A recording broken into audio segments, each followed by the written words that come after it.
ડભોઈમાં ઉમેદવારી ફોર્મ ખેંચવા બાબતે હંગામો જોવા મળ્યો હતો, ત્યારે કોંગ્રેસના કાર્યકરો સામે એટ્રોસિટી અને રાયોટિંગનો ગુનો નોંધાયો છે. ડભોઈ તાલુકા પંચાયત કચેરી ખાતે ગતરોજ ઉમેદવારી પત્ર પરત ખેંચવાના અંતિમ દિવસે ભારે રાજકીય ડ્રામા અને ઘર્ષણના દ્રશ્યો સર્જાયા હતા.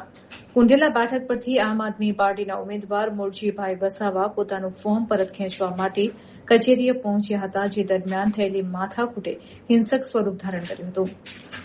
ફરિયાદ અનુસાર જ્યારે મૂળજીભાઈ ઉમેદવારી પરત ખેંચવા ગયા ત્યારે કોંગ્રેસના તાલુકા પ્રમુખ સુધીર બારોટ અને જિલ્લા પંચાયતના ઉમેદવાર રાકેશ પટેલ સહિતના 7 શખ્સોએ તેમને અટકાવ્યા હતા. આ સાથે જ જાતિ વિષયક અપમાનજનક શબ્દો બોલી ગાળાગાળી કરી જાનથી મારી નાખવાની ધમકી આપી હોવાનો આક્ષેપ છે. આ ખેંચતાણ દરમિયાન સ્થાનિક ધારાસભ્ય વચ્ચે પડતા તેમની સાથે પણ ઝપાઝપી થઈ હતી, જેને કારણે ભાજપ અને કોંગ્રેસના કાર્યકરો સામસામે આવી ગયા હતા અને છૂટા હાથથી મારામારી થઈ હતી.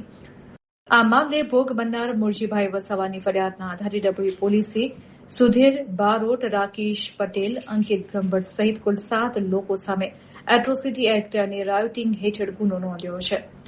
ચૂંટણી ટાણે જ કોંગ્રેસના દિગ્ગજ નેતાઓ સામે ગંભીર ગુના નોંધાતા સ્થાનિક રાજકારણમાં મોટો ગરમાવો આવી ગયો છે અને આ ઘટનાની ચર્ચા સમગ્ર પંથકમાં ટોક ઓફ ધ ટાઉન બની છે.